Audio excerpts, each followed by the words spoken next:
Hi foodies, today we're making some delicious salmon along with some Parmesan basil creamy pasta.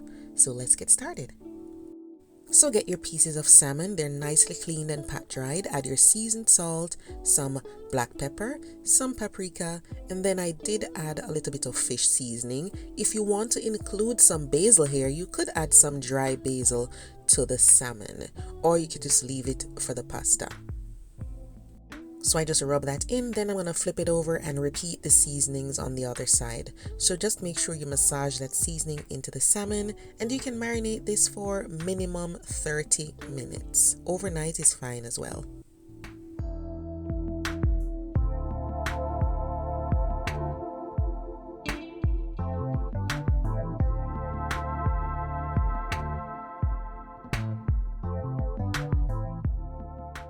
So these are good to go, and then we're going to be cooking them in a pan. So I'm just going to be adding some oil to my non-stick pan, and this is over medium heat.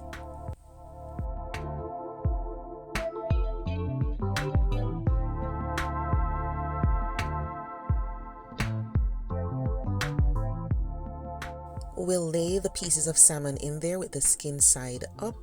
So even though the skin is removed from my salmon pieces, you can still see that layer there. So go ahead and cook this for about 3 to 4 minutes per side. You don't want to overcook salmon. It's supposed to be nice and tender, easily flaked. It's not supposed to be dry and stick to the roof of your mouth when you're eating it. All right?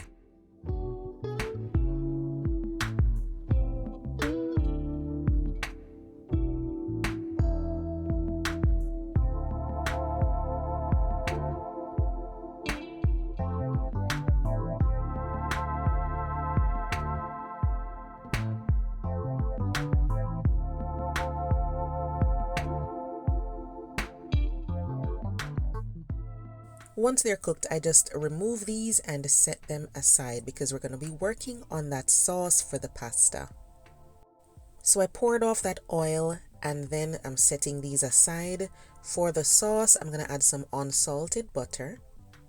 And then I'm just going to melt that. You can use salted butter if that's all you have, but just be careful when you're seasoning the sauce so you don't oversalt things. So we're going with simple but delicious flavors. We're adding some diced onions, and I'm going to be adding some red bell peppers as well after this. So stir in the onions, add your bell peppers. You can dice them if you prefer. If you don't want red bell peppers, you can use green or you can leave them out. It's just a preference. This is what I wanted to add at the time. Okay, so red bell peppers go in, stir them in, and then after a few seconds, you can add the garlic.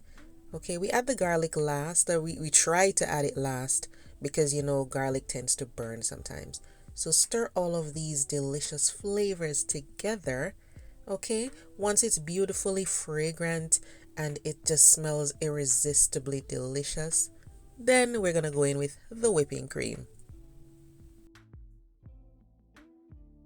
So don't allow these to brown. Once they're fragrant, go in with the whipping cream. If you don't have whipping cream, you could use heavy cream.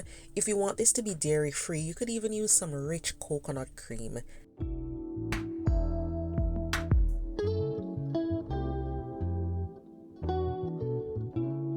So we're going to allow this to come up to a simmer over medium heat, but we're going to add some flavor. So some onion powder, you can add garlic powder, salt and pepper.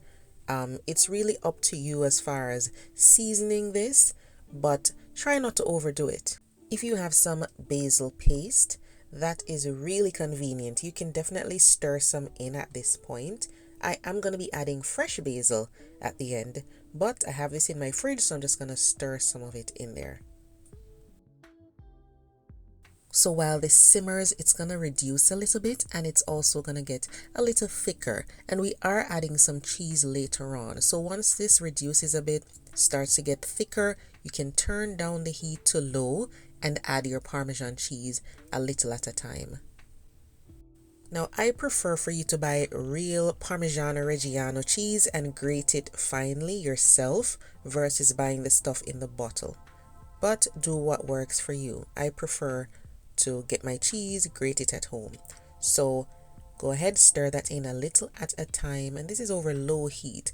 So you're going to keep stirring this until it gets thicker. If you want more cheese than I suggest, then you can always add more cheese. Remember that the ingredient list will be in the description box below the video. You just need to click that down arrow that's right beside the video title. That will open up the box, okay? You know, of course, when you're cooking, it's important to taste while you cook. So give this a taste, scrape down the sides. If it tastes perfectly fine, then you're going to add the basil. You can add small basil leaves if you want to, or you could cut the basil into strips. So I have some fresh basil that I cut into strips. I'm just going to be adding them here.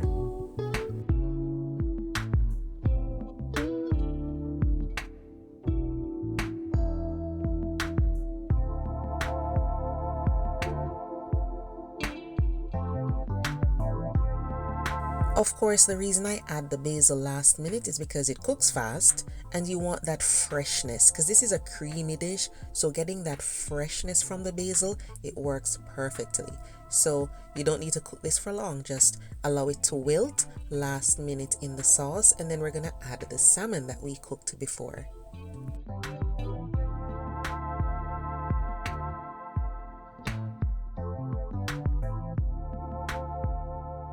Now see, this is why I don't want you to overcook the salmon from the get-go, because you're going to be cooking this in the sauce for about a minute or 45 seconds. And then if you've overcooked it, it's going to be even more overcooked at this point. What you can do now is spoon the sauce all over the salmon, or you could take them out and set them aside and then add your favorite cooked pasta. So this is penne, it was boiled. You can use whatever pasta you like and just toss the pasta in with the sauce. I like fettuccine or penne with this dish. All you need to do is follow the instructions on the packaging and add your cooked pasta at this point.